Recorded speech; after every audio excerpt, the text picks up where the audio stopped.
नमस्कार दोस्तों, स्वागत है आपका अपने ही YouTube channel for your success में। Ghatna Chakra current affair magazine के करंट अफेयर वीडियोस की सीरीज में हमारा एक मार्च और अप्रैल का वीडियो जो रह गया था उसको हम इस पार्ट में कवर कर रहे हैं। इसमें हम टॉप इंपोर्टेंट 130 एमसीक्यूज को कवर करेंगे जो पूरे मार्च और अप्रैल को कवर करेंगे। मोस्ट इंपोर्टेंट क्वेश्चंस हैं जो कि एग्जाम्स में आ सकते हैं। इस वीडियो में हम जो पॉइंट्स कवर करेंगे उसके अंदर अंतर्राष्ट्रीय परिदृश्य, राष्ट्रीय परिदृश्य, खेल जगत, पुरस्कार एवं सम्मान, आर्थिक परिदृश्य, संयुक्त युद्धाभ्यास, नियुक्तियां, चर्चित पुस्तकें, महत्वपूर्ण दिवस, योजनाएं, चर्चित व्यक्तित्व, विज्ञान प्रौद्योगिकी, ऐप और पोर्टल। ये वीडियो जो रहने वाला है वो 1 मार्च से लेकर 30 अप्रैल तक के करंट अफेयर को कवर करेगा। इससे पहले अगर चैनल पर आप नए हैं तो चैनल को सब्सक्राइब करके बेल आइकन प्रेस कर लें, जिससे जब भी हमारा वीडियो अपलोड होगा उसका नोटिफिकेशन आपको सबसे पहले मिल जाए और आपका कोई भी वीडियो करंट अफेयर का मिस ना हो। चलो शुरू करते हैं वीडियो को। आप भी अपना आंसर साथ साथ में गैस करते चल सकते हैं। पहला क्वेश्चन है, समान नागरिक संहिता लागू करने वाला भारत का पहला राज्य कौन सा है? यूसीसी जिसे कहते हैं, यूनिफॉर्म सिविल कोड लागू करने वाला भारत का पहला राज्य कौन सा बना है? आंसर इसका राइट है ऑप्शन सी, उत्तराखंड। उत्तराखंड में समान नागरिक संहिता लागू कर दी गई है, जिससे ऐसा कानून लागू करने वाला भारत का पहला राज्य बन चुका है। उत्तराखंड में 2022 के विधानसभा चुनावों के पहले यूसीसी का कार्यान्वयन भाजपा की एक प्रमुख प्रतियोगिता थी, जिसके बाद पार्टी लगातार दूसरी बार सत्ता में आई थी।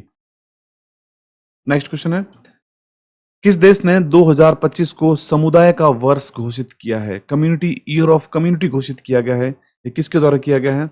आंसर राइट है यूएई के द्वारा। यूएई ने वर्ष 2025 को समुदाय का वर्ष घोषित किया है। यह घोषणा यूएई के राष्ट्रपति शेख मोहम्मद बिन जायद अल नाह्यान ने की है, जबकि संयुक्त राष्ट्र महासभा के द्वारा वर्ष 2025 को क्वांटम विज्ञान और प्रौद्योगिकी का अंतर्राष्ट्रीय वर्ष घोषित किया गया है। नेक्स्ट क्वेश्चन है, डिब्रूगढ़ को हाल ही में किस राज्य ने अपनी दूसरी राजधानी बनाने की घोषणा की है? डिब्रूगढ़।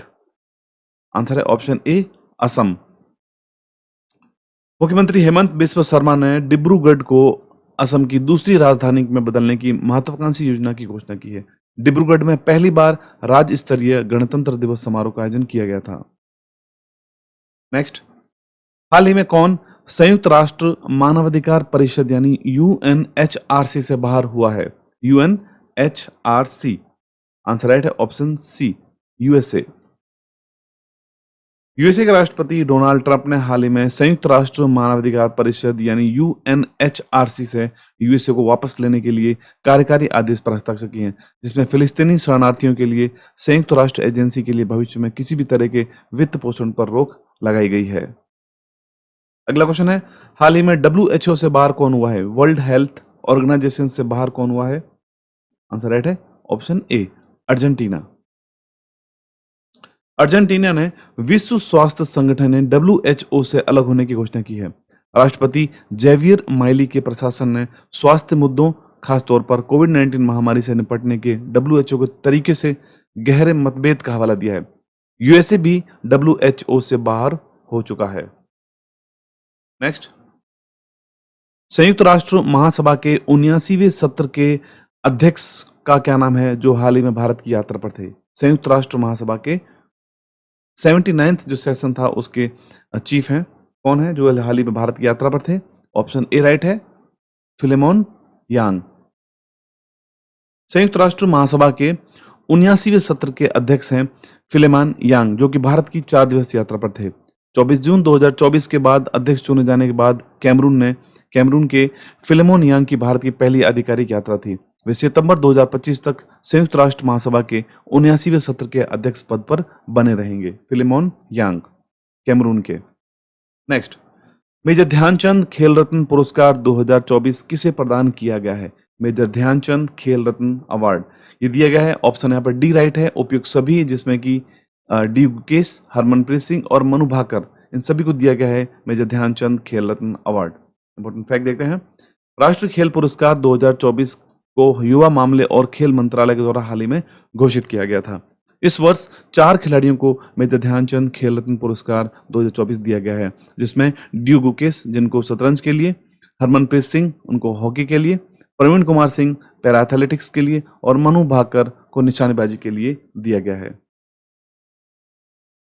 नेक्स्ट, शतरंज के खेल के लिए अर्जुन पुरस्कार 2024 किसे दिया गया है? शतरंज के खेल के लिए अर्जुन पुरस्कार किसे दिया गया है? आंसर राइट है ऑप्शन सी, वंतिका अग्रवाल।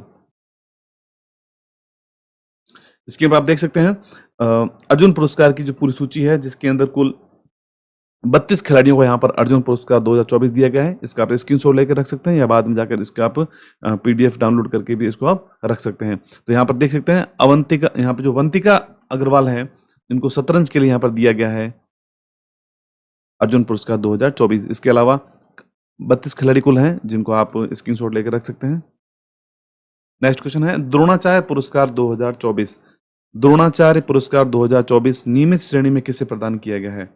आंसर राइट है ऑप्शन यहाँ पर डी, जिसमें सुभाष राणा, दीपाली देशपांडे और संदीप सांगवान तीनों को यहाँ पर दिया गया है द्रोणाचार्य पुरस्कार 2024।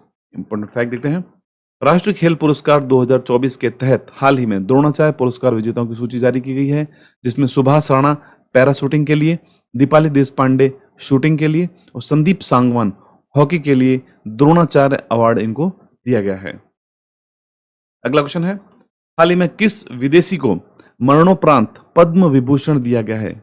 मरणोपरांत पद्म विभूषण दिया गया है। आंसर राइट यहाँ पर ऑप्शन सी है ओसामू सुजुकी।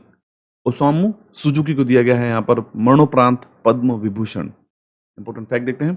पद्म विभूषण 2024 के लिए जो घोषित किए गए हैं, जिसके अंदर कुल 7 व्यक्तियों को यहाँ पर दिया गया है पद्म विभूषण, जिसमें सबसे पहले है दुबुबर नागेश्वर रेड्डी, जिनको चिकित्सा के क्षेत्र में दिया गया, नए तेलंगाना के हैं। न्यायमूर्ति जगदीश सिंह खेहर, जिनको चंडीगढ़ के हैं, लोक कार्य के लिए दिया गया है।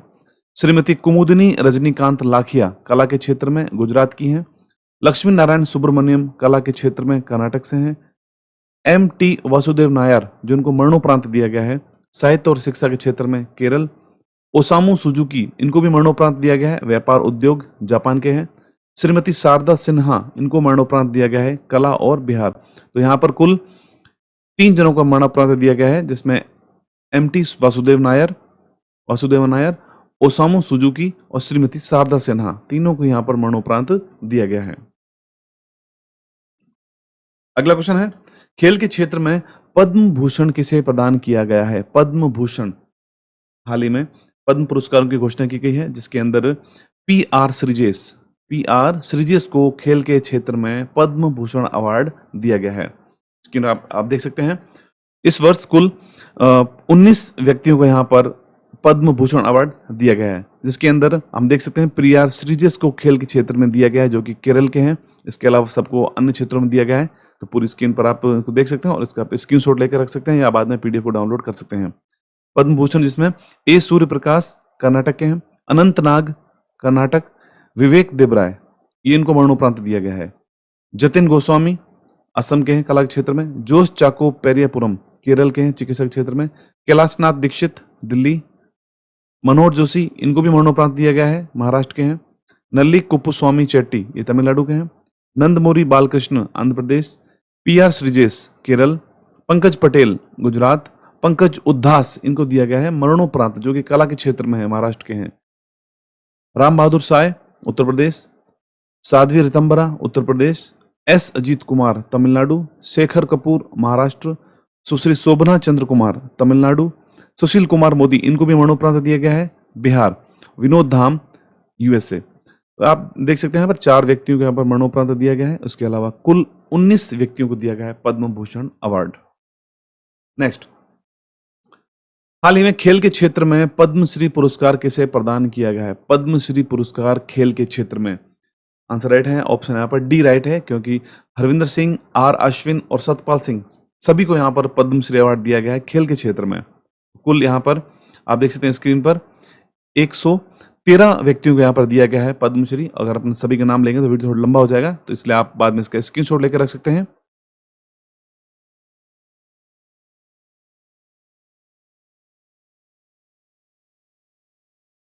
कुल 113 व्यक्तियों को दिया गया है।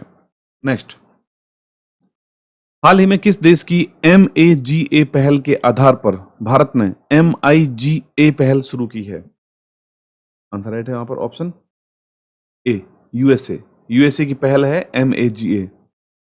भारतीय प्रधानमंत्री नरेंद्र मोदी ने संयुक्त राज्य अमेरिका की दूसरी बार निर्वाचित राष्ट्रपति डोनाल्ड ट्रंप के साथ एक विशेष बैठक की। प्रधानमंत्री नरेंद्र मोदी ने अपने 2 दिवसीय दौरे के दौरान कहा कि भारत को फिर से महान बनाने यानी MIGA पहल का के लिए दृढ़ संकल्पित है। भारत जो राष्ट्रपति ट्रंप के MAGA यानी अमेरिका को फिर से महान बनाने के नारे के आंदोलन पर आधारित योजना है। भारत ने शुरू की है MIGA।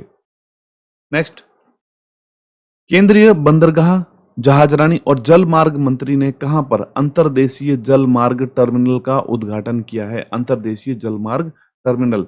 आंसर राइट है ऑप्शन यहां पर सी, असम। इंपॉर्टेंट फैक्ट देखते हैं। केंद्रीय बंदरगाह, जहाजरानी और जलमार्ग मंत्री सर्बानंद सोनोवाल ने ब्रह्मपुत्र नदी पर असम के जोगीघोपा में एक अंतर्देशीय जलमार्ग टर्मिनल का उद्घाटन किया है। सर्बानंद सोनोवाल ने कहा है कि 82.03 करोड़ रुपए की लागत से निर्मित नया टर्मिनल पूर्वी भारत के रसद और संपर्क में एक प्रमुख भूमिका निभाएगा। भारत, भूटान, बांग्लादेश के बीच त्रिपक्षीय व्यापार को बढ़ावा मिलेगा इस टर्मिनल से। आंसर राइट यहां पर है असम में और ब्रह्मपुत्र नदी पर। नेक्स्ट, हाल ही में किस देश ने अपने देश में विदेशियों को रहने हेतु गोल्ड कार्ड शुरू की हैं देने के लिए? इनको किस देश के द्वारा शुरू की गई हैं गोल्ड कार्ड? आंसर राइट है ऑप्शन ए, यूएसए। यूएसए के राष्ट्रपति डोनाल्ड ट्रंप ने कहा है कि अमेरिका अमीर विदेशियों को गोल्ड कार्ड बेचेगा जिससे उन्हें अमेरिका में रहने और काम करने का अधिकार मिलेगा और $5 मिलियन शुल्क के बदले में उनको नागरिकता का मार्ग भी उनका प्रशस्त होगा। नेक्स्ट, महाकुंभ में जो भगदड़ मची थी उसके लिए न्यायिक समिति किसकी अध्यक्षता में एक बनाई गई है? एक समिति बनाई गई है, वो किसकी अध्यक्षता में बनाई गई है? आंसर इसका राइट है ऑप्शन डी है हर्ष कुमार। उत्तर प्रदेश सरकार ने प्रयागराज में महाकुंभ में हुई भगदड़ के घटना की जांच के लिए इलाहाबाद उच्च न्यायालय के सेवानिवृत्त न्यायाधीश न्यायमूर्ति हर्ष कुमार की अध्यक्षता में एक 3 सदस्यीय न्यायिक समिति की गठन की है। मौनी अमावस्या के अवसर पर 30 लोगों की मृत्यु व 60 लोग घायल हो गए थे। तो यहाँ पर न्यायमूर्ति हर्ष कुमार की अध्यक्षता में एक न्यायिक समिति का गठन किया गया है। अगला क्वेश्चन है, भारत का पहला AI विश्वविद्यालय कहाँ बनाया जा रहा है? भारत का पहला आर्टिफिशियल इंटेलिजेंस यूनिवर्सिटी कहाँ बनाई जा रही है? आंसर राइट है option B, Maharashtra. Important fact देखते हैं, महाराष्ट्र पहला AI विश्वविद्यालय की नींव रखने वाला भारत का पहला राज्य बनने के लिए तैयार है। राज्य सरकार ने एक समर्पित टास्क फोर्स का गठन भी किया है जो महाराष्ट्र के IT मंत्री आशीष शेलार द्वारा घोषित इस परियोजना पर नजर रखेगी। तो यहाँ पर भारत में पहली बार खुलने वाला है AI विश्वविद्यालय जो कि महाराष्ट्र में खुलेगा। अगला क्वेश्चन है, भारत का पहला और सबसे बड़ा ड्रोन शहर, भारत का सबसे पहला और सबसे बड़ा ड्रोन शहर किस राज्य में बनने जा रहा है? आंसर राइट है ऑप्शन डी, आंध्र प्रदेश। आंध्र प्रदेश के कुर्नूल जिले में, आंध्र प्रदेश का कुर्नूल जिले के अंदर ओरावकल गांव है। ओरावकल गांव में भारत का पहला और सबसे बड़ा ड्रोन शहर स्थापित करने के लिए देश का नेतृत्व करने जा रहा है। आंध्र प्रदेश के ओरावकल गांव में ड्रोन सिटी स्थापित करने के लिए गरुड़ एरोस्पेस 100 करोड़ रुपए का निवेश करने के लिए समझौता किया है।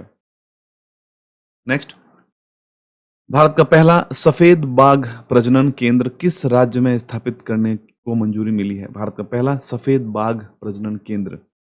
आंसर राइट है option A, Madhya Pradesh. Important fact देखते हैं, केंद्रीय चिड़ियाघर प्राधिकरण ने मध्य प्रदेश के रीवा जिले में भारत के पहले सफेद बाघ प्रजनन केंद्र को मंजूरी दी है।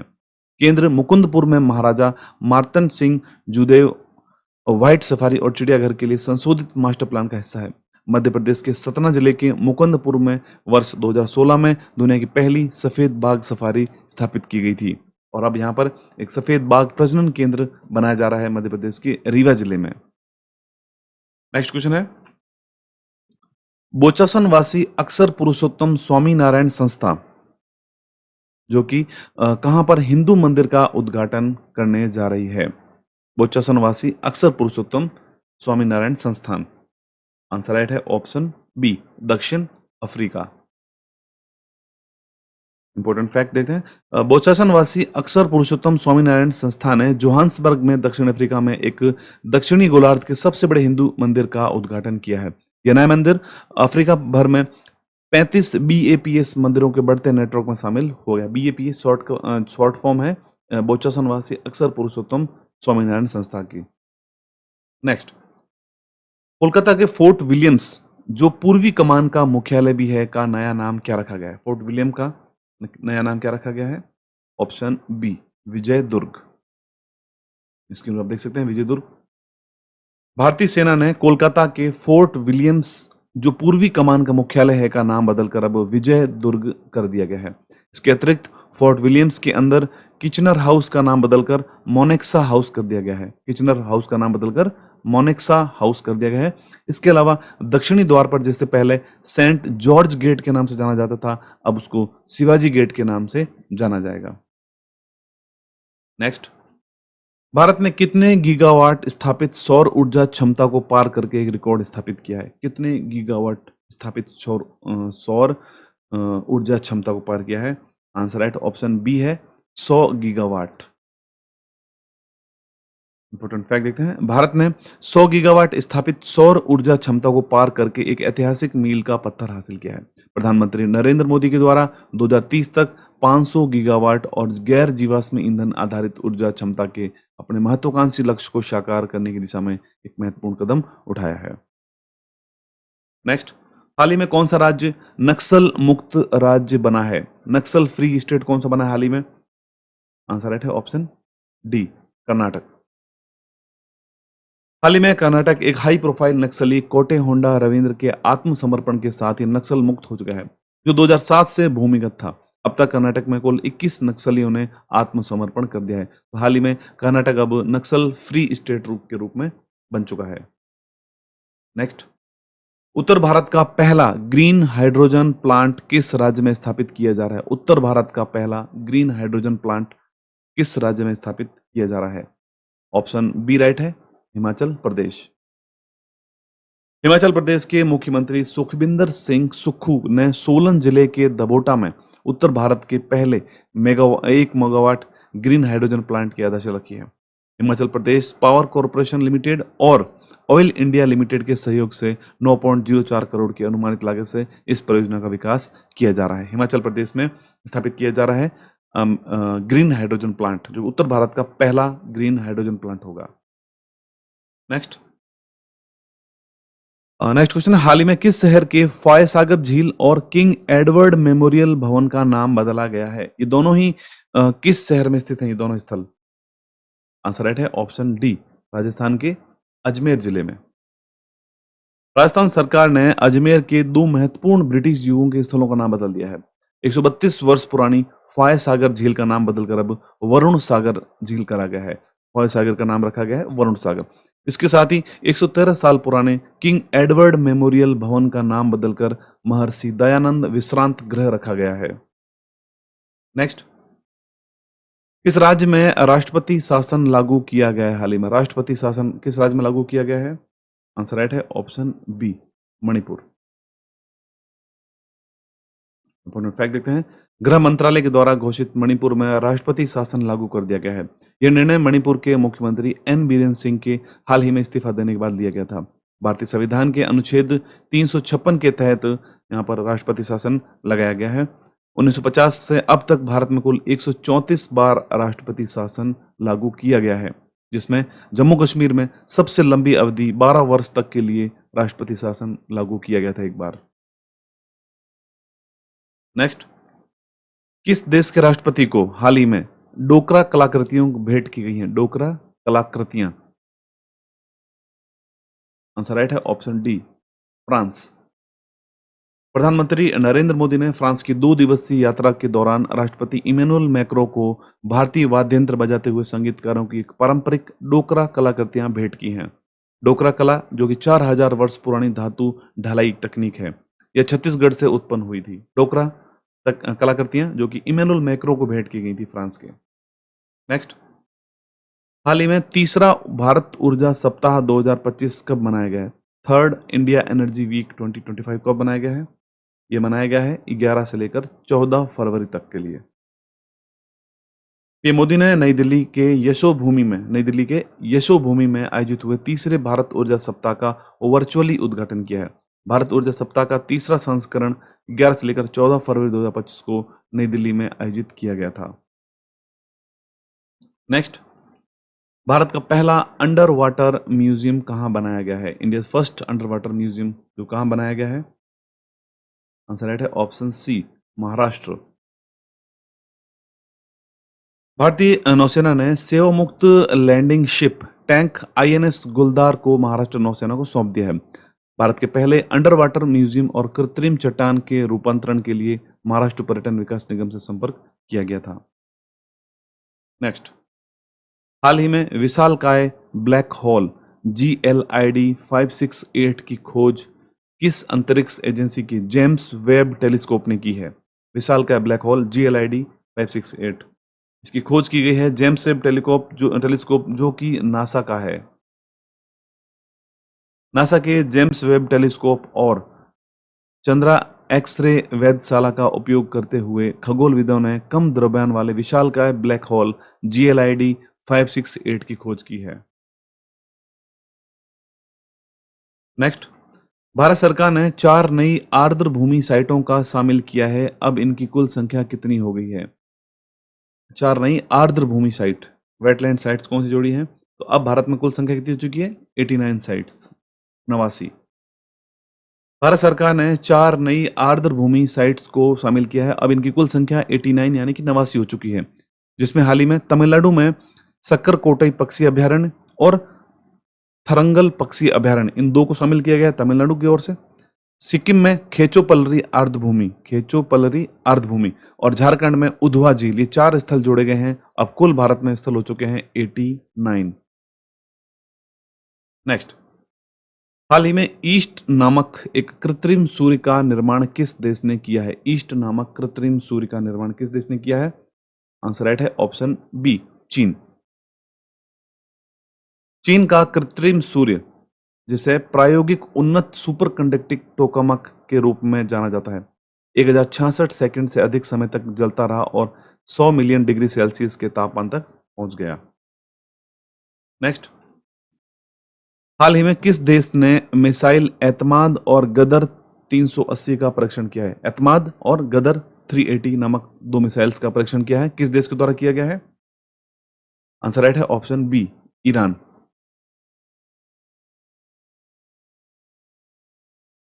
इंपॉर्टेंट फैक्ट देखते हैं, ईरान ने हाल ही में एतमाद और गदर 380 नामक 2 मिसाइलों का अनावरण और परीक्षण किया है।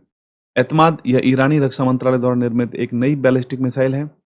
एतमाद की सीमा 1700 किलोमीटर है, जबकि गदर 380 की सीमा है 1000 किलोमीटर तक रेंज है इसकी।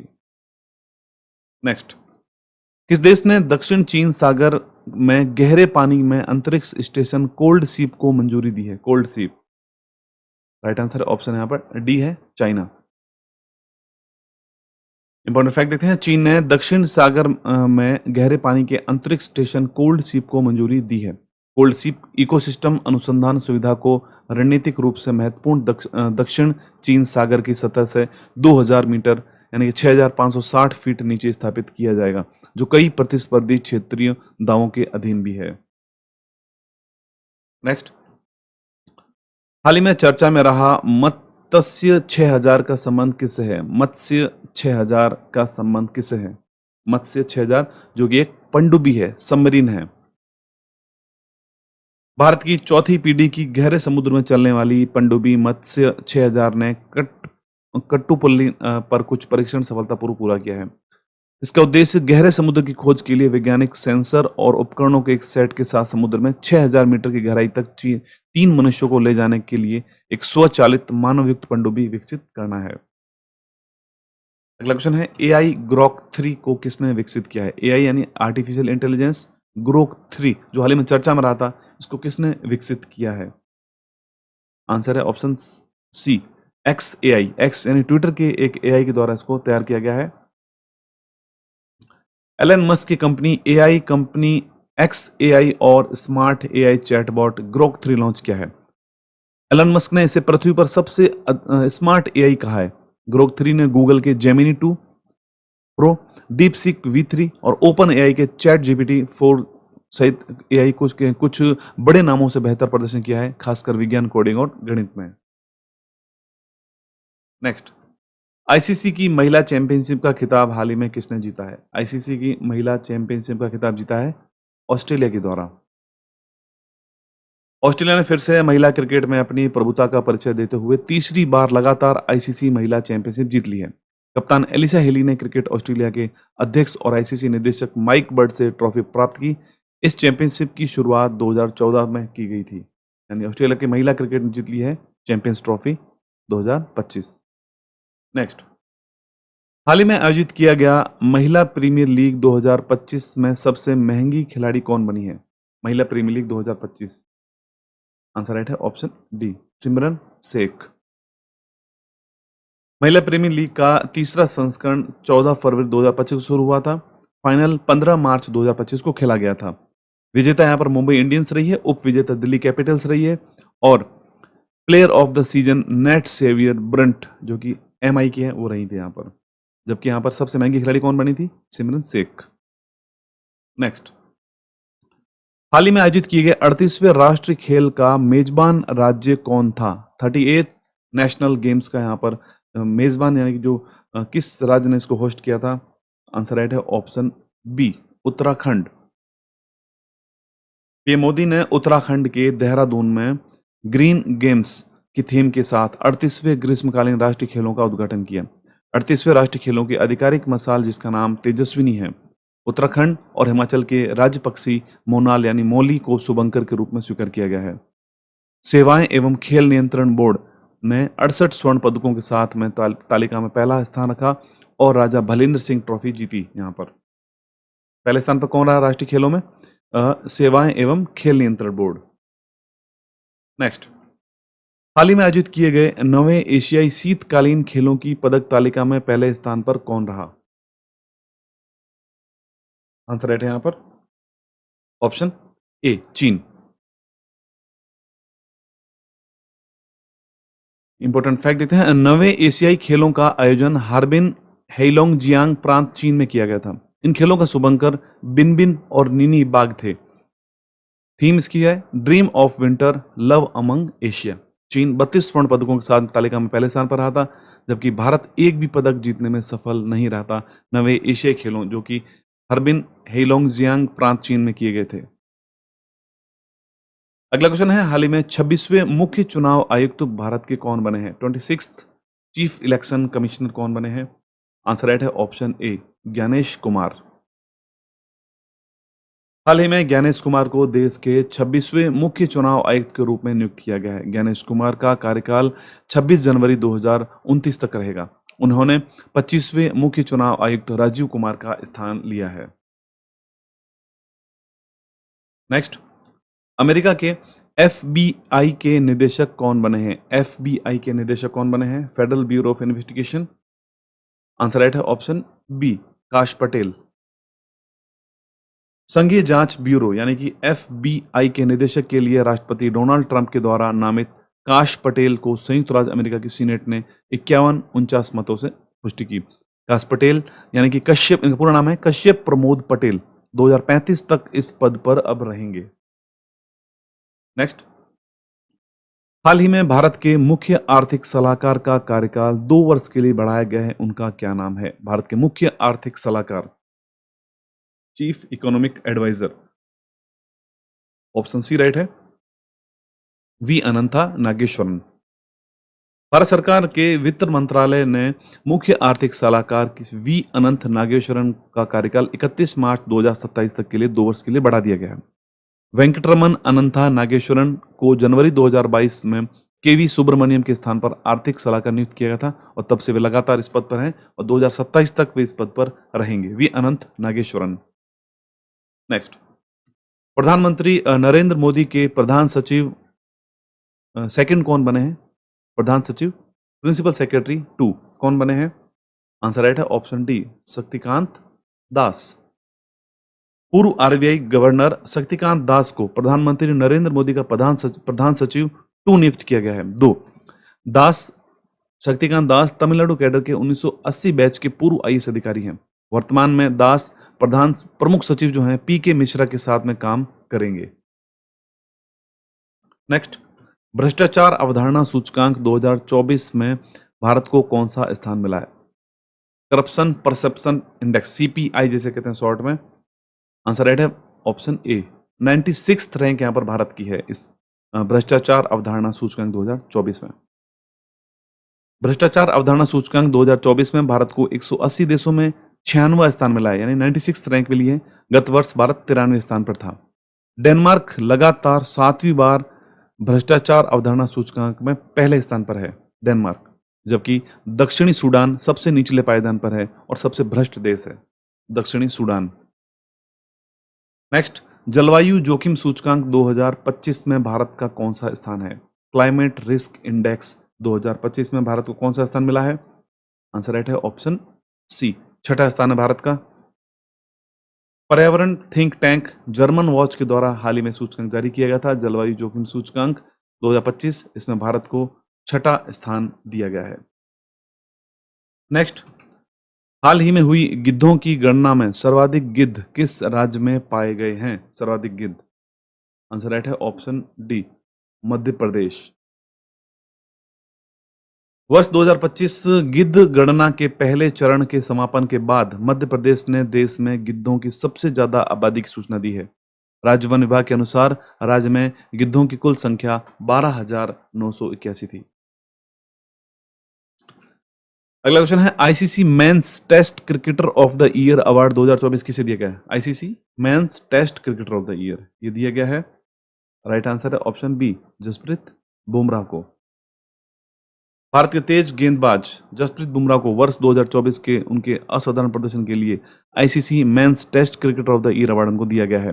बुमराह ने 2024 में 13 मैचों में 357 ओवर गेंदबाजी करते हुए 71 विकेट लिए थे, जबकि भारत की ओर से महिला एक दिवसीय क्रिकेटर ऑफ द ईयर का अवार्ड स्मृति मंधाना ने जीता है। Next, colonel C K Naidu lifetime achievement award 2025 किसे दिया गया है? Colonel C K Naidu lifetime achievement award जो दिया गया है भारतीय क्रिकेटर सचिन तेंदुलकर को, भारत के पूर्व क्रिकेटर हैं। भारतीय क्रिकेट कंट्रोल बोर्ड बीसीसीआई ने वर्ष 2025 के लिए अपने वार्षिक पुरस्कार समारोह मुंबई में आयोजित किए थे। सचिन तेंदुलकर को colonel C K Naidu lifetime achievement पुरस्कार से उनको सम्मानित किया गया था। नेक्स्ट, गणतंत्र दिवस 2025 में सर्वश्रेष्ठ झांकी का अवार्ड किस राज्य को मिला था?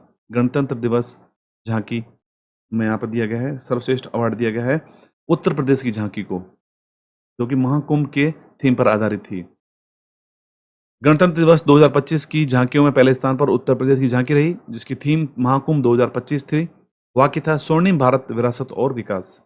दूसरे स्थान पर त्रिपुरा है, जिसकी 14 देवताओं की पूजा खर्ची पूजा के नाम पर थी। और तीसरे स्थान पर आंध्र प्रदेश की झांकी रही थी, जिसने पर्यावरण के अनुकूल लकड़ी के खिलौने बनाते हुए दिखाया गया है वहां पर।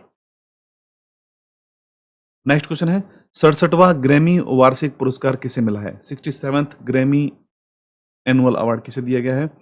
ये जीता है ऑप्शन बी, चंद्रिका टंडन ने। किसने जीता है? ऑप्शन बी राइट है, चंद्रिका टंडन। भारतीय अमेरिकी गायिका और उद्यमी चंद्रिका टंडन ने त्रिवेणी एल्बम के लिए बेस्ट न्यू एज एम्बियंट और चैंट एल्बम श्रेणी में ग्रैमी पुरस्कार जीता है। 67वें ग्रैमी वार्षिक पुरस्कार लॉस एंजलिस के crypto.com एरिना में आयोजित किए गए थे। तो यहाँ पर ग्रैमी अवार्ड जीता है भारतीय अमेरिकी गायिका उद्यमी चंद्रिका टंडन के द्वारा। नेक्स्ट क्वेश्चन है, 78वें ब्रिटिश अकादमी फिल्म पुरस्कार में सर्वश्रेष्ठ फिल्म किस फिल्म को दिया गया है? सर्वश्रेष्ठ फिल्म का अवार्ड, बाफ्टा अवार्ड जैसे कहते हैं। आंसर राइट है यहाँ पर ऑप्शन डी, कॉन्क्लेव। 78वें ब्रिटिश अकादमी फिल्म पुरस्कार, जिसे आमतौर पर बाफ्टा के नाम से जाना जाता है, की घोषणा की गई है। सर्वश्रेष्ठ फिल्म का अवार्ड कॉन्क्लेव को दिया गया है, जबकि सर्वश्रेष्ठ निर्देशक का अवार्ड ब्रैडी कॉर्बेट को दिया गया है द ब्रूटलिस्ट मूवी के लिए। नेक्स्ट क्वेश्चन है, BBC Indian sports women of the year का अवार्ड किसे दिया गया? BBC Indian sports women of the year ये अवार्ड दिया गया है ऑप्शन बी राइट है, मनु भाकर। ओलंपिक शूटर हैं मनु भाकर, जिनको BBC Indian sports women of the year का अवार्ड दिया गया है। दूसरा है अवनी लेखारा, इन्हें para sports women of the year दिया गया, para sports women of the year. Sheetal Devi को उभरते एथलीट का अवार्ड दिया गया है, जिन्होंने भारत के सबसे कम उम्र के लिए ओलंपिक पदक जीता भारत के लिए। मिताली राज लाइफ टाइम अचीवमेंट अवार्ड इनको दिया गया है। नेक्स्ट क्वेश्चन है, भगवान बुद्ध त्रिसेवा अभियान कौन सा देश शुरू कर रहा है? भगवान बुद्ध त्रिसेवा, यानी कि यहाँ पर उपयुक्त सभी राइट है। इसमें भारत, नेपाल और श्रीलंका तीनों देश मिलकर भगवान बुद्ध त्रिसेवा अभियान को शुरू कर रहे हैं। इंपॉर्टेंट फैक्ट देते हैं, अंतर्राष्ट्रीय बौद्ध परिसंघ भगवान बुद्ध त्रिसेवा अभियान शुरू करने के लिए तैयार है, जो भारत, नेपाल, श्रीलंका की सशस्त्र सेनाओं को एक साथ लाने वाली एक ऐतिहासिक पहल है। यह अनूठा मोटरसाइकिल अभियान लुम्बिनी, नेपाल, जो कि भगवान बुद्ध की जन्म स्थली है, से शुरू होगा और मार्ग के साथ प्रमुख बौद्ध विरासत स्थलों को कवर करते हुए श्रीलंका के गेले में समाप्त होगा। नेक्स्ट क्वेश्चन है, पृथ्वी विज्ञान मंत्रालय ने उपग्रह आधारित चेतावनी प्रणाली को लॉन्च किया है, उसका क्या नाम है? उपग्रह आधारित चेतावनी प्रणाली। कौन सा राइट है यहां पर? ऑप्शन सी राइट है यहां पर। SARAT2 इस पहल का नाम है, प्रणाली का। इंपॉर्टेंट फैक्ट देखते हैं, पृथ्वी विज्ञान मंत्रालय ने हिंद महासागर में खोज एवं बचाव दक्षता बढ़ाने के लिए SARAT, जिसका नाम हो जाता है खोज एवं बचाव सहायता उपकरण संस्करण 2 लॉन्च किया है। SARAT एक उपग्रह आधारित चेतावनी प्रणाली है जो समुद्र में दूरस्थ या उच्च जोखिम वाले क्षेत्रों में जहाजों, विमानों और व्यक्तियों की सहायता करती है। नेक्स्ट क्वेश्चन है, भारत ने संयुक्त सैन्य अभ्यास एक्वेरिन का 13वां संस्करण किस देश के साथ आयोजित किया है? संयुक्त सैन्य अभ्यास एक्वेरिन, आंसर राइट है ऑप्शन ए, मालदीव। भारतीय सेना और मालदीव राष्ट्रीय सुरक्षा बल के बीच में संयुक्त सैन्य अभ्यास एक्वेरिन का 13वां संस्करण द्वीप समूह राष्ट्र में आयोजित किया गया था। एक्वेरिन का इसका आयोजन उत्तराखंड के चौबटिया में किया गया था। नेक्स्ट क्वेश्चन है, डेविल हंट नामक एक विशेष अभियान किस देश में चलाया गया है? डेविल हंट नामक एक विशेष अभियान, आंसर राइट है ऑप्शन सी, बांग्लादेश।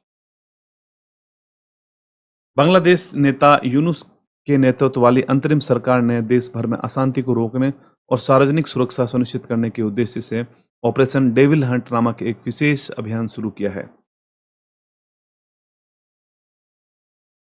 अगला क्वेश्चन है, संयुक्त सैन्य अभ्यास साइक्लोन 2025 भारत ने किस देश के साथ आयोजित किया है? साइक्लोन 2025, आंसर राइट है ऑप्शन डी, मिस्र। भारत मिस्र के बीच में संयुक्त सैन्य अभ्यास साइक्लोन 2025 राजस्थान के महाजन फील्ड फायरिंग रेंज बीकानेर में हुआ है। यह साइक्लोन का 3रा संस्करण है। नेक्स्ट क्वेश्चन है, हाल ही में संयुक्त सैन्य अभ्यास धर्म गार्जियन भारत ने किस देश के साथ आयोजित किया है? धर्म गार्जियन, आंसर राइट है option B, Japan. Bharat Japan के द्वारा माउंट फ्यूजी में धर्म गार्जियन अभ्यास का 6ठा संस्करण आयोजित किया गया था। इसमें संयुक्त राष्ट्र के आदेश के तहत संयुक्त शहरी युद्ध और आतंकवाद विरोधी अभ्यास पर ध्यान केंद्रित किया गया था। नेक्स्ट क्वेश्चन है, हाल ही में पश्चिम बंगाल की 158 किलोमीटर तट रेखा पर कौन सा सुरक्षा अभ्यास किया गया था? आंसर राइट है ऑप्शन बी, सागर कवच। भारतीय तटरक्षक बल ने पश्चिम बंगाल की 158 किलोमीटर लंबी तटरेखा पर सागर कवच सुरक्षा अभ्यास सफलतापूर्वक किया है।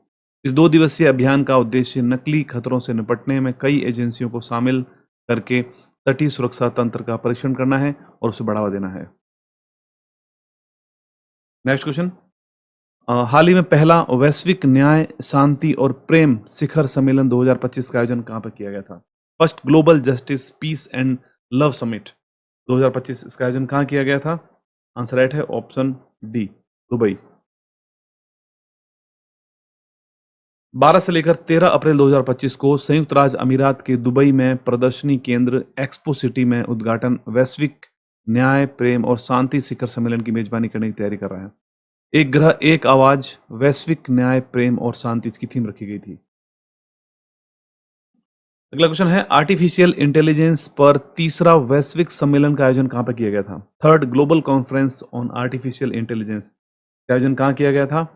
ऑप्शन ए राइट है, पेरिस। प्रधानमंत्री नरेंद्र मोदी ने फ्रांस के राष्ट्रपति इमैनुअल मैक्रों के साथ पेरिस, फ्रांस में एआई एक्शन समिट बैठक की सह अध्यक्षता की है। फ्रांस 10 से लेकर 11 फरवरी 2025 को पेरिस में कृत्रिम बुद्धिमत्ता पर केंद्रित 3रे अंतर्राष्ट्रीय शिखर सम्मेलन की मेजबानी की है। अगला क्वेश्चन है, 8वां हिंद महासागर सम्मेलन का आयोजन कहाँ किया गया है? 8th Indian Ocean conference. Answer right है option D, Oman. Muscat, Oman में आयोजित 8वें हिंद महासागर सम्मेलन में मुख्य भाषण भारतीय विदेश मंत्री डॉक्टर एस जयशंकर ने दिया था।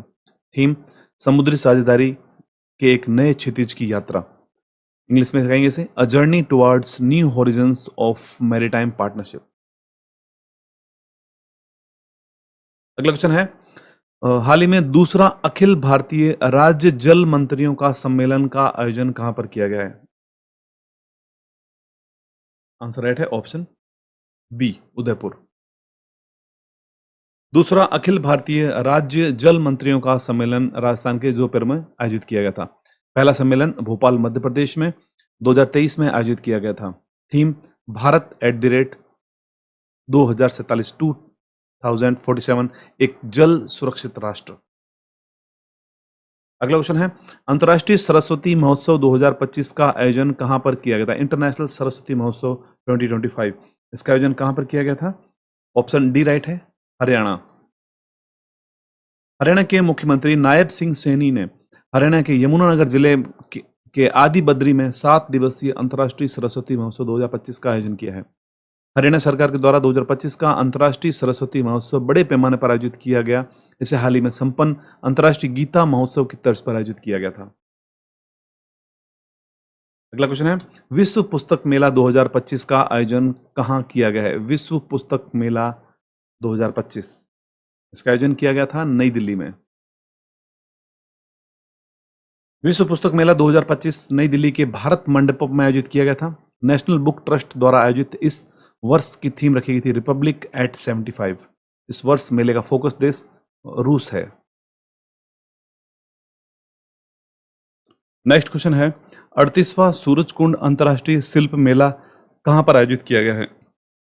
38वां सूरजकुंड अंतर्राष्ट्रीय शिल्प मेला। आंसर राइट है इसका ऑप्शन नंबर डी राइट हो जाएगा, हरियाणा। इंपॉर्टेंट फैक्ट देखते हैं, केंद्रीय मंत्री गजेंद्र सिंह शेखावत और हरियाणा के मुख्यमंत्री नायब सिंह सैनी ने हरियाणा के फरीदाबाद में 38वें सूरजकुंड अंतर्राष्ट्रीय शिल्प मेले का उद्घाटन किया। इस वर्ष मेले का भागीदार राज्य मध्य प्रदेश और ओडिशा है। नेक्स्ट, अंतर्राष्ट्रीय पक्षी महोत्सव 2025 का आयोजन कहां किया गया है? अंतर्राष्ट्रीय पक्षी महोत्सव 2025, आंसर राइट है ऑप्शन ए, उत्तर प्रदेश। उत्तर प्रदेश के प्रयागराज में संगम तट पर महाकुंभ में प्रकृति एवं पक्षी महोत्सव 2025 का आयोजन किया गया। महोत्सव के शुभंकर के रूप में भारतीय स्कीमर को चुना गया है, जो आस्था और विश्वास के संगम का प्रतीक है। भारतीय स्कीमर, आप स्क्रीन पर चिड़िया देख सकते हैं, यह यहाँ पर इसकी शुभंकर रखा गया है इस महोत्सव का। नेक्स्ट क्वेश्चन है, सिमोना हालेप जिन्होंने हाल ही में संन्यास की घोषणा की है, उनका संबंध किस खेल से था? सिमोना हालेप, राइट आंसर है ऑप्शन सी, टेनिस। पूर्व विश्व नंबर 1 और 2 बार की ग्रैंड स्लैम चैंपियन रोमानियाई चैंपियन सिमोना हालेप ने 33 वर्ष की उम्र में पेशेवर टेनिस से संन्यास लेने की घोषणा कर दी है। रोमानियाई स्टार ने डोपिंग निलंबन के बाद चोटों से जूझते हुए वापसी की कोशिश की, लेकिन अंततः उन्हें संन्यास लेने का फैसला उन्होंने किया है।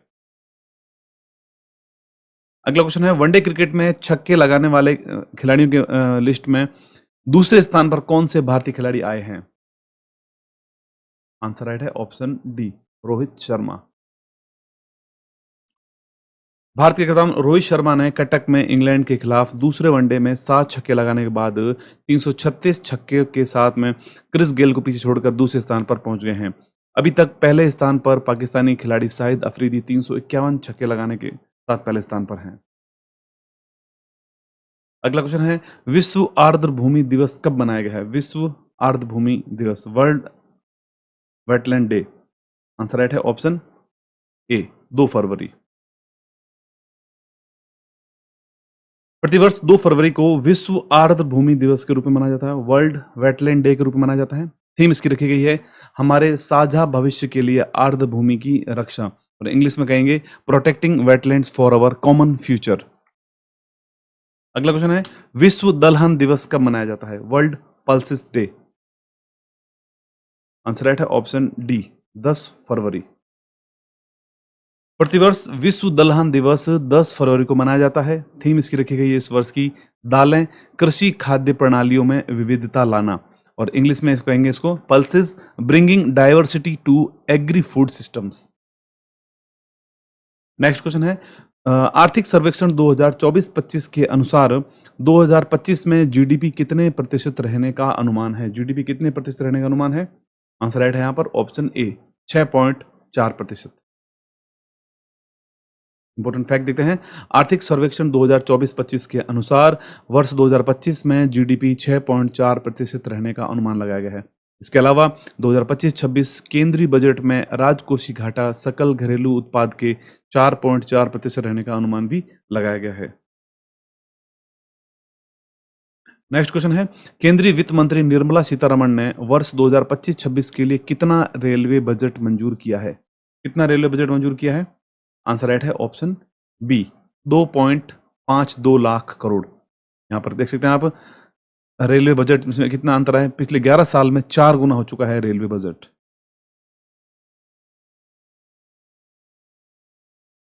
निर्मला सीतारमण ने हाल ही में केंद्रीय बजट प्रस्तुत किया है जिसमें रेलवे के लिए उन्होंने 2.52 लाख करोड़ रुपए का बजट मंजूर किया है। इसके अलावा 12 लाख तक की व्यक्तिगत आय को उन्होंने कर मुक्त किया है। नेक्स्ट, टाइम पत्रिका की विमेन ऑफ द ईयर 2025 कौन बनी है? टाइम मैगजीन की वुमेन ऑफ द ईयर 2025 कौन बनी है? आंसर राइट है ऑप्शन डी पूर्णिमा देवी बर्मन। पूर्णिमा देवी बर्मन। भारतीय जीव विज्ञानी और वन्य जीव संरक्षणवादी पूर्णिमा देवी बर्मन को टाइम पत्रिका द्वारा विमेन ऑफ द ईयर नामित किया गया है। बर्मन ने असम में संकटग्रस्त ग्रेटर एडजुटेंट यानी स्थानीय रूप से हरगिला के नाम से जाना जाता है के संरक्षण को महत्वपूर्ण भूमिका निभाई है। स्क्रीन पर फोटो देख सकते हैं पूर्णिमा देवी बर्मन, और यहाँ पर ये पक्षी है। अगला क्वेश्चन है चंद्र मिशन एथेना किस अंतरिक्ष एजेंसी ने लॉन्च किया है? चंद्र मिशन एथेना। राइट आंसर है ऑप्शन डी नासा। नासा ने IM-2 मिशन को लॉन्च किया है। इस मिशन में एथेना नामक नोवा सी श्रेणी का चंद्र लैंडर चंद्रमा के दक्षिणी ध्रुव की ओर रवाना हुआ है। फ्लोरिडा के कैनेडी स्पेस सेंटर से फॉल्कन 9 रॉकेट के माध्यम से इसे लॉन्च किया गया है। अगला क्वेश्चन है हाल ही में 2025 को क्वांटम विज्ञान और प्रौद्योगिकी का अंतर्राष्ट्रीय वर्ष घोषित किया गया है। किसके द्वारा? आंसर राइट है ऑप्शन डी UNGA के द्वारा, यूनाइटेड नेशंस जनरल असेंबली के द्वारा। संयुक्त राष्ट्र महासभा ने 2025 को क्वांटम विज्ञान और प्रौद्योगिकी का अंतर्राष्ट्रीय वर्ष घोषित किया है। इसके अलावा संयुक्त राष्ट्र ने 2025 को अंतर्राष्ट्रीय सहकारिता वर्ष, अंतर्राष्ट्रीय शांति और विश्वास का वर्ष और ग्लेशियर के संरक्षण के लिए अंतर्राष्ट्रीय वर्ष घोषित किया है यहाँ पर। अगला क्वेश्चन है हाल ही में चर्चा में रही लासेल खदान जहां से तांबे का निर्यात फिर से शुरू किया गया है, यह कहां पर स्थित है? लासेल खदान। आंसर राइट है ऑप्शन डी ओमान। ओमान सल्तनत ने 30 वर्ष के अंतराल के बाद सोहर में लासेल खदान से 900 टन तांबे का निर्यात फिर से शुरू किया है। इस क्षेत्र में तांबे के खनन की 3000 वर्ष पुरानी विरासत है। अगला क्वेश्चन है लिथियम भंडार वाला विश्व का दूसरा देश कौन बना है? लिथियम भंडार वाला विश्व का दूसरा देश कौन बना है दूसरे स्थान पर? आंसर राइट है ऑप्शन सी चीन। चीन ने तिब्बत के जिकुनसोंग पान गंजी क्षेत्र में 2800 किलोमीटर लंबी स्पोड्यूनमिन खदान और किंग हाई तिब्बत पठार में कुछ लिथियम नमक झील की खोज की गई है। इसके साथ ही चीन लिथियम भंडार 6% बढ़कर अब 16.5% हो गए हैं। पहले स्थान पर चिली है। अगला क्वेश्चन है ब्रिक्स गठबंधन में 10वां पूर्ण सदस्य देश कौन जुड़ा है? ब्रिक्स गठबंधन के अंदर 10वां पूर्ण सदस्य देश कौन जुड़ा है? राइट आंसर है ऑप्शन ए इंडोनेशिया। ब्राजील ने घोषणा की है कि इंडोनेशिया ब्रिक्स का पूर्ण सदस्य देश बन गया है। ब्राजील 2025 में संगठन का अध्यक्ष है। ब्राजील, रूस, भारत और चीन के द्वारा 2006 में ब्रिक्स का गठन किया गया था। उसके बाद दक्षिण अफ्रीका को 2010 में इसमें जोड़ा गया था। 2024 में ईरान, मिस्र, इथोपिया और संयुक्त अरब अमीरात इसमें शामिल हुए थे। अगला क्वेश्चन है, हाल ही में कौन से देश ने अपनी राजधानी को मकरान में स्थानांतरित करने की घोषणा की है? मकरान, आंसर राइट है ऑप्शन सी, ईरान। ईरान आर्थिक और पारिस्थितिकी चिंताओं के कारण अपनी राजधानी को तेहरान से दक्षिणी मकरान तट के क्षेत्र में स्थानांतरित करने की योजना बना रहा है। तेहरान, जिसकी आबादी 9 मिलियन से ज्यादा है, लगातार बड़ी समस्याओं से जूझ रहा है। नेक्स्ट क्वेश्चन, विश्व का सबसे बड़ा बांध किस नदी पर बनाए जाने की मंजूरी दी गई है? विश्व का सबसे बड़ा बांध, आंसर राइट है ऑप्शन डी, ब्रह्मपुत्र नदी। चीन ने तिब्बत में यारलुंग तंगसुपा, जो कि ब्रह्मपुत्र नदी के नाम से जानी जाती है, चीन में विश्व के सबसे बड़े बांध के निर्माण को मंजूरी दी गई है, जो भारतीय सीमा से निकट स्थित है। अनुमानित लागत इसकी 137 बिलियन डॉलर है। यह प्रस्तावित बांध 25,154 फीट की ऊर्ध्वाधर गिरावट के साथ थ्री गॉर्जेस डैम को पीछे छोड़ देगा, जो इसे वैश्विक स्तर पर सबसे बड़ा बुनियादी ढांचा परियोजना बना देगा। अगला क्वेश्चन है, भारत का पहला कांच का पुल है जिसे बोस्टरिंग आर्क ब्रिज के नाम से जाना जाता है, वो कहां पर बनाया जा रहा है? आंसर राइट है ऑप्शन ए, तमिलनाडु। तमिलनाडु में समुद्र पर भारत के पहले कांच के पुल बोस्टरिंग आर्क ब्रिज, या इसको मिरर ब्राइड, का उद्घाटन किया गया है। Bowstring arch bridge Vivekananda rock memorial को कन्याकुमारी में तिरुवल्लुवर प्रतिमा से जोड़ता है। नेक्स्ट क्वेश्चन है, भारतीय रेलवे का 69वां डिवीजन कहां स्थापित किया गया है? भारतीय रेलवे का 69वां डिवीजन कहां स्थापित किया गया है? आंसर राइट है ऑप्शन डी, जम्मू के अंदर। केंद्रीय रेल मंत्रालय उत्तरी रेलवे जोन के तहत जम्मू में अपना 69वां रेलवे डिवीजन स्थापित करेगा। जम्मू डिवीजन उत्तरी रेलवे जोन के अंतर्गत होगा। यह मौजूदा फिरोजपुर डिवीजन को पुनर्गठित करके बनाया जाएगा। वर्तमान में 17 जोन है और कुल 68 डिवीजन थे, और 69वां डिवीजन अब बन चुका है। वर्तमान में 17 जोन है कुल। यूएसए, चीन और रूस के बाद दुनिया का चौथा सबसे बड़ा रेल नेटवर्क भारत में है। अगला क्वेश्चन है, हाल ही में आयोजित गणतंत्र दिवस परेड 2025 में मुख्य अतिथि किस देश के राष्ट्रपति थे? आंसर राइट है ऑप्शन सी, इंडोनेशिया। गणतंत्र दिवस 2025 के मुख्य अतिथि के रूप में इंडोनेशिया के राष्ट्रपति प्रबोवो सुबियांटो थे। Prabowo Subianto. थीम रखी गई थी स्वर्णिम भारत, विरासत और विकास। जबकि इससे पूर्व 2024 में फ्रांस के राष्ट्रपति इमैनुअल मैक्रो थे मुख्य अतिथि, और उससे पूर्व 2023 में मिस्र के राष्ट्रपति अब्दुल फतह अल सीसी राष्ट्रपति मुख्य अतिथि थे। नेक्स्ट क्वेश्चन, पीएम मोदी ने जेड मोड सुरंग का उद्घाटन कहां पर किया है? जेड मोड सुरंग का उद्घाटन कहां पर किया है? आंसर राइट ऑप्शन डी है, जम्मू कश्मीर। प्रधानमंत्री नरेंद्र मोदी ने जम्मू कश्मीर के गंदेरबल जिले के सोनमर्ग इलाके में गगनगिर में जेड मोड सुरंग का उद्घाटन किया है। जेड मोड सुरंग समुद्र तल से 8,652 फीट की ऊंचाई पर स्थित है। सोनमर्ग सुरंग का रणनीतिक स्थान NH1 के प्रमुख हिमस्खलन क्षेत्रों को बाईपास करने में मदद करेगा। अगला क्वेश्चन है, हाल ही में गठित राष्ट्रीय हल्दी बोर्ड का मुख्यालय कहां पर स्थित है? हाल ही में गठित किया गया है नेशनल टर्मरिक बोर्ड, जिसका मुख्यालय कहां स्थापित किया गया है? आंसर राइट है ऑप्शन ए, निजामाबाद। जनवरी 2025 में केंद्रीय वाणिज्य एवं उद्योग मंत्री पीयूष गोयल ने राष्ट्रीय हल्दी बोर्ड का गठन किया था। पीयूष गोयल के द्वारा पल्ले रंगा रेड्डी को इसका पहला अध्यक्ष भी घोषित किया गया है। उसका मुख्यालय निजामाबाद, तेलंगाना में है। नेक्स्ट, किस राज्य के चराई देव मोइदम को यूनेस्को विश्व विरासत प्रमाण पत्र मिला है? चराई देव मोइदम को, आंसर राइट है ऑप्शन डी, असम। असम के चराईदेव मोइदम अहोम राजवंश के प्राचीन दफन टीलों को यूनेस्को विश्व विरासत प्रमाण पत्र मिला है। इस सूची में पूर्वोत्तर भारत का पहला और देश का 43वां सांस्कृतिक स्थल बना है चराईदेव मोइदम।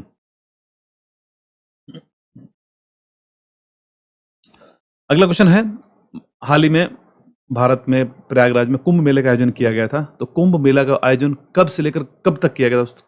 उस डेट का क्या थी वो डेट? आंसर राइट है ऑप्शन डी, 13 जनवरी से लेकर 26 फरवरी तक मनाया गया था। कुंभ मेले का आयोजन किया गया था। इंपॉर्टेंट फैक्ट देते हैं, पौष पूर्णिमा के शुभ अवसर से शुरू 13 जनवरी से 26 फरवरी तक प्रयागराज में आयोजित किया गया था। इसमें कुल 6 शाही स्नान की तिथियां घोषित की गई थी, जिसमें पहली थी पौष पूर्णिमा, मकर संक्रांति, मौनी अमावस्या, बसंत पंचमी, माघी पूर्णिमा और महाशिवरात्रि। नेक्स्ट, हाल ही में देश में हनुमान जी की सबसे ऊंची प्रतिमा 72 फीट ऊंची प्रतिमा का उद्घाटन कहां पर किया गया है? आंसर राइट है ऑप्शन सी, उत्तर प्रदेश।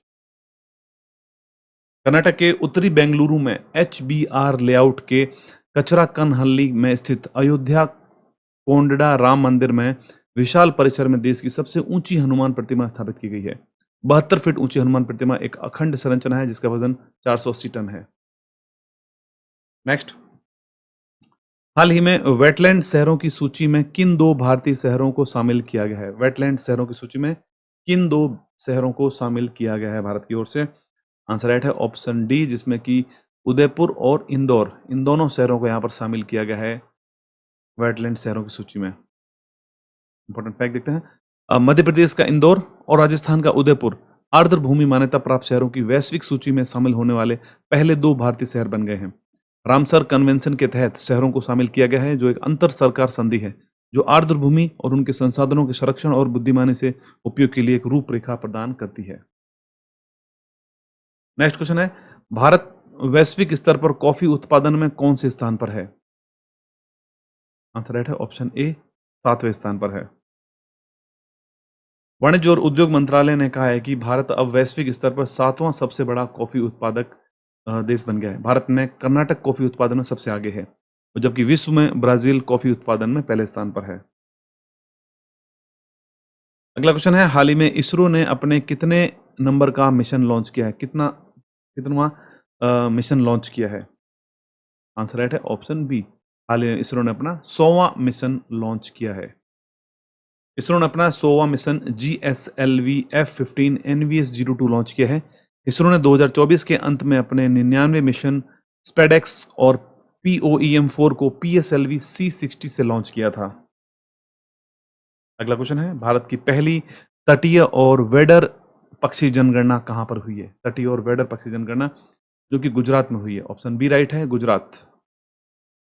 गुजरात के जामनगर में बर्ड कंजर्वेशन सोसाइटी गुजरात के द्वारा समुद्री राष्ट्रीय उद्यान और समुद्री अभयारण्य में तटीय और वेडर पक्षियों की जनगणना की गई थी।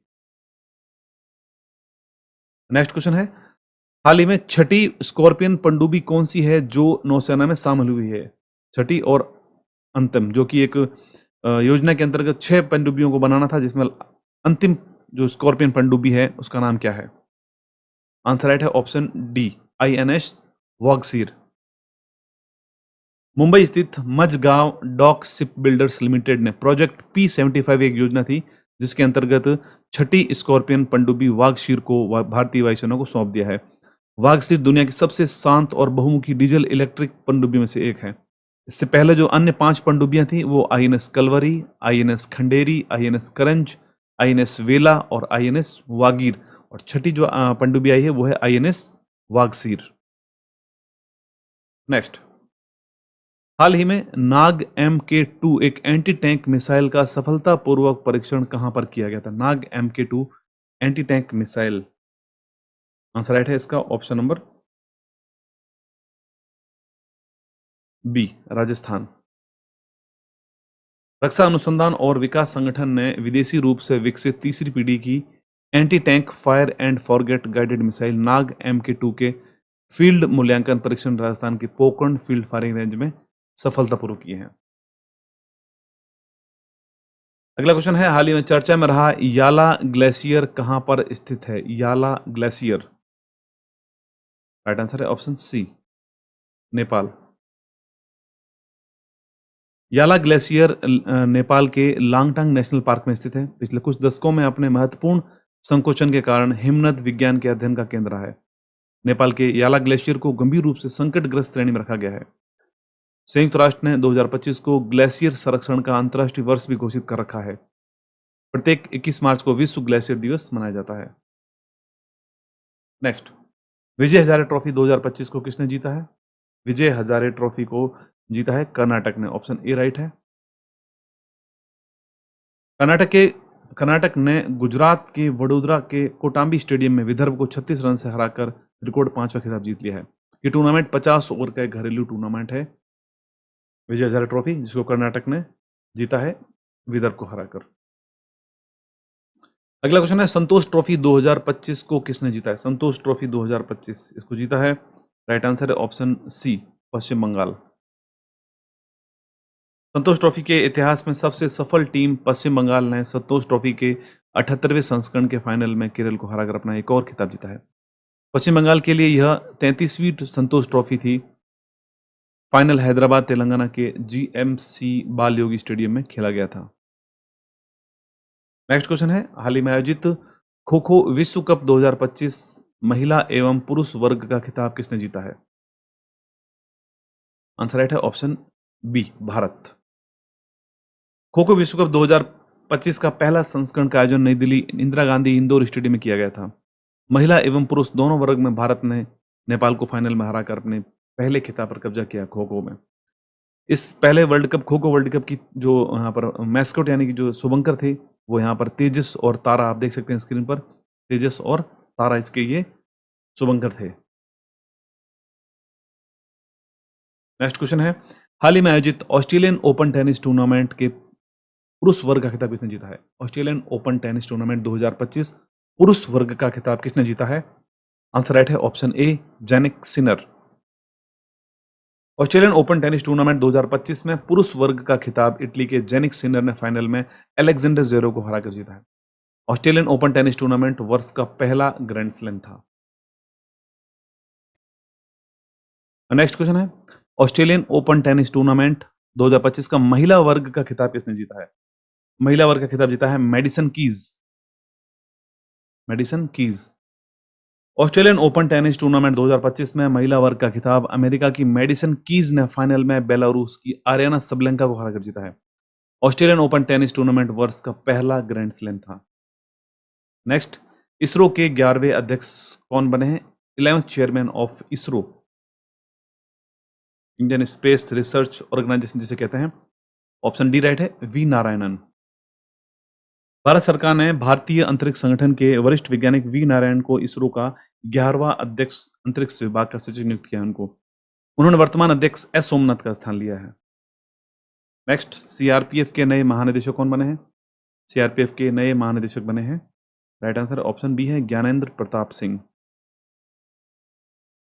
भारत सरकार ने असम मेघालय कैडर के 1991 बैच के भारतीय पुलिस सेवा अधिकारी ज्ञानेंद्र प्रताप सिंह को केंद्रीय रिजर्व पुलिस बल का महानिदेशक नियुक्त किया है। उनका कार्यकाल उनकी सेवानिवृत्ति तक, जो 30 नवंबर 2027 तक है, रहेगा। नेक्स्ट, प्यूमा की ब्रांड एम्बेसडर कौन बनी है? प्यूमा की ब्रांड एम्बेसडर कौन बने हैं? आंसर राइट है ऑप्शन डी, पीवी सिंधु। 2 बार की ओलंपिक पदक विजेता और वैश्विक बैडमिंटन आइकन पीवी सिंधु ने प्यूमा इंडिया के साथ बहुवर्षीय साझेदारी की है। नेक्स्ट, हेनले पासपोर्ट इंडेक्स 2025 में भारत को कौन सा स्थान मिला है? हेनले पासपोर्ट इंडेक्स 2025 भारत का स्थान रहा है 85वां स्थान भारत को मिला है। हेनले पासपोर्ट इंडेक्स 2025 के अनुसार विश्व की सबसे शक्तिशाली पासपोर्ट की सूची में भारत पिछले वर्ष 80 स्थान से फिसल कर 85वें स्थान पर आ गया है। पहले स्थान पर सिंगापुर है और दूसरे स्थान पर जापान है। नेक्स्ट, विश्व विरासत निगरानी सूची में किस राज्य की संरचनाओं को शामिल किया गया है? वर्ल्ड हेरिटेज वॉच लिस्ट के अंदर यहाँ पर किस देश की किस राज्य की संरचनाओं को शामिल किया गया है इसके अंदर? ऑप्शन यहाँ पर सी राइट है, तेलंगाना। तेलंगाना के हैदराबाद की मूसी नदी के किनारे स्थित विरासत संरचनाओं को न्यूयॉर्क स्थित विश्व स्मारक कोष ने अपनी विश्व स्मारक सूची में शामिल किया है। Next, global fire power index 2025 में भारत को कौन सा स्थान मिला है? ऑप्शन डी राइट है, चौथा। ग्लोबल फायर पावर इंडेक्स 2025 के द्वारा भारत को संयुक्त राज्य अमेरिका, रूस और चीन के बाद चौथी सबसे शक्तिशाली सेना के रूप में स्थान दिया गया है। सबसे नीचे 145 स्थान पर भूटान है। नेक्स्ट, ग्लोबल 500 रैंकिंग में सबसे मूल्यवान ब्रांड कौन सा बना है? ग्लोबल 500 रैंकिंग में सबसे मूल्यवान ब्रांड कौन सा बना है? आंसर राइट है ऑप्शन ए, एप्पल। एप्पल एक बार फिर से दुनिया का सबसे मूल्यवान ब्रांड बना है। एप्पल का ब्रांड मूल्यांकन $574.5 बिलियन है। माइक्रोसॉफ्ट का ब्रांड मूल्यांकन $461 बिलियन है। अगला क्वेश्चन है, जलवायु मिशन किसने लॉन्च किया है हाल ही में? जलवायु मिशन को लॉन्च किया है बी, इंदौर के द्वारा। नेक्स्ट, विश्व का पहला ऊर्जा साक्षर शहर बनने के लिए लक्ष्य के साथ इंदौर ने इंदौर जलवायु मिशन शुरू किया है। कई वर्षों से भारत का सबसे स्वच्छ शहर इंदौर दुनिया का पहला ऊर्जा साक्षर शहर बनने के लिए तैयार है। अगला क्वेश्चन है, हाल ही में आयोजित किए गए 18वें प्रवासी भारतीय दिवस कार्यक्रम 2025 में मुख्य अतिथि किस देश के थे? ऑप्शन डी राइट है, त्रिनिदाद एंड टोबैगो। जनवरी 2025 में कंगालू भुवनेश्वर में आयोजित होने वाले 18वें प्रवासी भारतीय दिवस कार्यक्रम में त्रिनिदाद और टोबैगो की राष्ट्रपति क्रिस्टीना कार्ला मुख्य अतिथि रही वहां पर। इस कार्यक्रम की थीम रखी गई थी विकसित भारत के लिए प्रवासी भारतीयों का योगदान। नेक्स्ट, दीनदयाल उपाध्याय भूमिहीन कृषि मजदूर कल्याण योजना किस राज्य ने लॉन्च की है? आंसर राइट है, ऑप्शन बी, छत्तीसगढ़। छत्तीसगढ़ के मुख्यमंत्री विष्णुदेव साय ने रायपुर में दीनदयाल उपाध्याय भूमिहीन कृषि मजदूर कल्याण योजना का शुभारंभ किया है। नेक्स्ट, अगला क्वेश्चन है, स्वामित्व योजना के अंतर्गत संपत्ति कार्ड वितरित करने वाला पूर्वोत्तर भारत का पहला राज्य कौन सा है? संपत्ति कार्ड वितरित करने के मामले में ऑप्शन ए राइट है, मिजोरम। मिजोरम गांव की आबादी का सर्वेक्षण और ग्रामीण क्षेत्रों में सुधारित प्रौद्योगिकी के साथ मानचित्रण स्वामित्व योजना के तहत संपत्ति कार्ड वितरित करने वाला पूर्वोत्तर भारत का पहला राज्य बन गया है। अगला क्वेश्चन है, भारत और तालिबान के बीच पहली शीर्ष स्तरीय वार्ता कहां पर हुई है? भारत और तालिबान के बीच में पहली शीर्ष स्तरीय वार्ता कहां हुई है? ऑप्शन ए राइट है, दुबई। भारत के विदेश सचिव विक्रम मिस्री हैं और संयुक्त अरब अमीरात के दुबई में अफगानिस्तान के कार्यवाहक विदेश मंत्री मावलवी अमीर खान मुश्ताकी से मुलाकात की। भारत सहित कोई भी देश वैसे विदेशी सरकार आधिकारिक तौर पर तालिबान प्रशासन को मान्यता नहीं देती अभी तक। नेक्स्ट, संयुक्त सैन्य अभ्यास सूर्य किरण भारत ने किस देश के साथ आयोजित किया है? Surya Kiran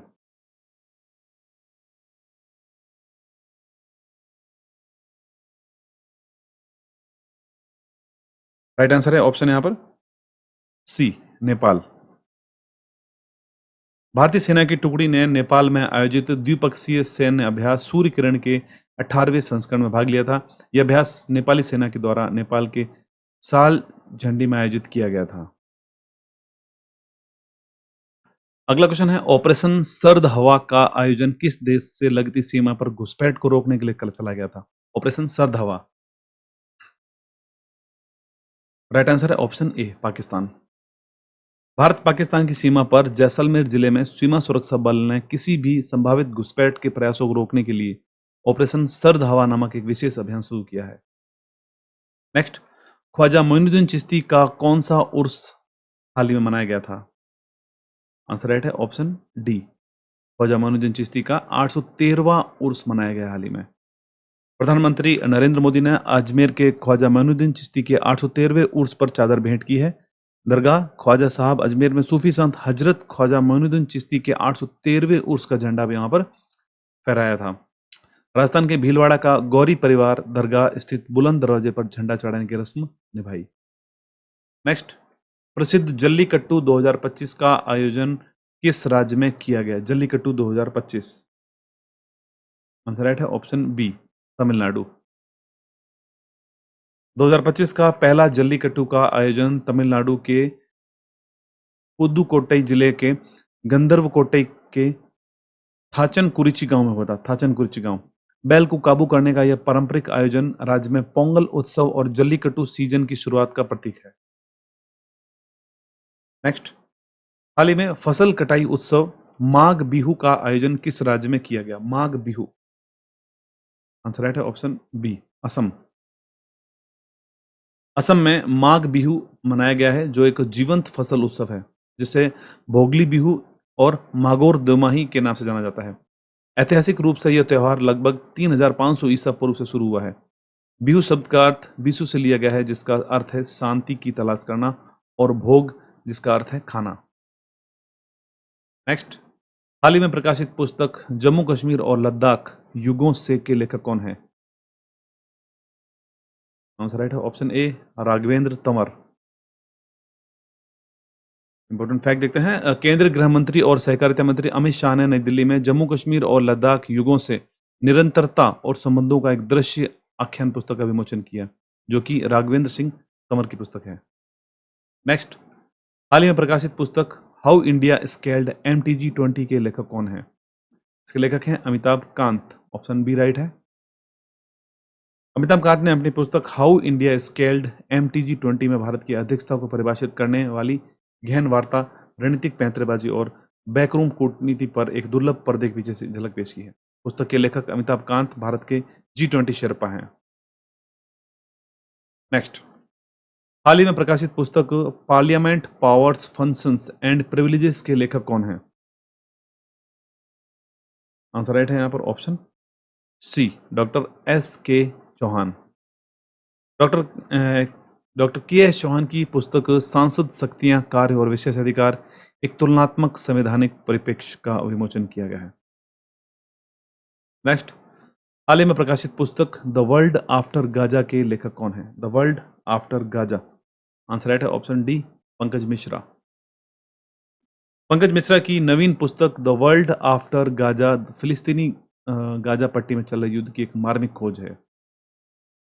next, under 19 cricket में 13 शतक लगाने वाली पहली भारतीय कौन बनी है? अंडर 19 क्रिकेट में 13 शतक लगाने वाली पहली भारतीय कौन बनी है? आंसर राइट है ऑप्शन बी, ईरा जाधव। मुंबई की 14 वर्षीय ओपनर ईरा जाधव ने अंडर 19 क्रिकेट में 13 शतक बनाने वाली पहली भारतीय बन गई हैं। सचिन तेंदुलकर, विनोद कांबली और अजीत आगरकर की मातृ संस्था शारदाश्रम विद्या मंदिर की छात्रा ईरा ने 157 गेंदों में 346 रन बनाए। नेक्स्ट, महिला वनडे क्रिकेट में 70 गेंदों पर शतक लगाने वाली खिलाड़ी कौन बनी है? Right answer option A, Smriti Mandhana.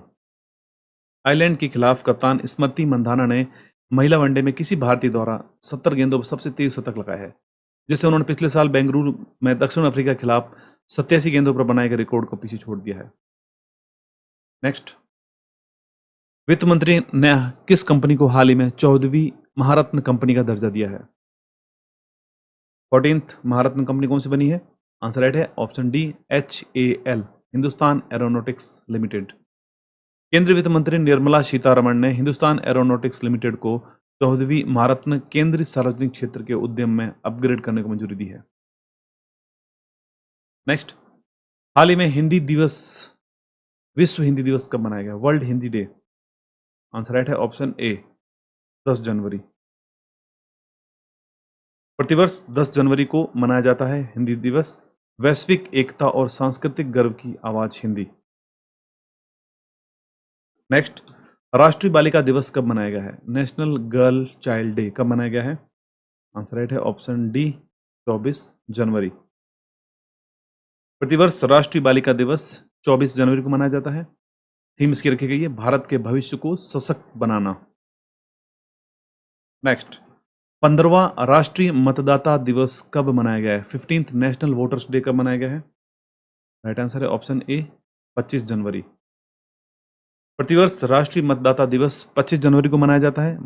Theme इसकी रखी गई है मतदान से बढ़कर कुछ नहीं है, मैं निश्चित रूप से मतदान करूंगा। नेक्स्ट, विश्व ब्रेल दिवस 2025 कब मनाया गया है? वर्ल्ड ब्रेल डे, यह प्रतिवर्ष 4 जनवरी को मनाया जाता है। प्रतिवर्ष विश्व ब्रेल दिवस 4 जनवरी को मनाया जाता है। दृष्टिबाधित व्यक्तियों के लिए पहुंच और समावेश का उत्सव। थीम इसकी रखी गई है celebrating accessibility and inclusion for the visual impaired. Next question है, भारत चीन सीमा पर कहां पर छत्रपति शिवाजी महाराज की प्रतिमा का अनावरण किया गया है? आंसर राइट है ऑप्शन बी, लद्दाख। भारत चीन की सीमा पर लद्दाख में पेंगोंग झील के किनारे छत्रपति शिवाजी महाराज की प्रतिमा का अनावरण किया गया। यह प्रतिमा 14,300 फीट की ऊंचाई पर स्थापित की गई है और मराठा योद्धा को श्रद्धांजलि देती है। प्रतिमा का अनावरण 26 दिसंबर 2024 को किया गया था। ठीक दोस्तों, तो ये था हमारा यहाँ पर घटना चक्र करंट अफेयर मैगजीन के मार्च और अप्रैल 2025 संस्करण के टॉप इंपोर्टेंट MCQs का वीडियो। अगर आपको वीडियो अच्छा लगा हो तो जो वीडियो को आप लाइक करना, शेयर करना और चैनल को सब्सक्राइब जरूर करना चैनल पर नए हैं तो। PDF का लिंक आपको वीडियो डिस्क्रिप्शन मिल जाएगा, वहाँ जाकर डाउनलोड कर सकते हैं और हमारे टेलीग्राम ग्रुप को ज्वाइन कर लें जहाँ सारे PDFs के लिंक अवेलेबल रहते हैं और जरूरी इन्फॉर्मेशन अवेलेबल रहती है। इसके अलावा हमारा एक PDF परचेज स्टोर भी है इंस्टा मोजो पे, वहाँ जाके आप किसी भी PDF को परचेज करके चैनल को फाइनेंशियल हेल्प भी कर सकते हैं। तो आज के लिए इतना ही, मिलते हैं एक नई वीडियो में बहुत जल्द। धन्यवाद।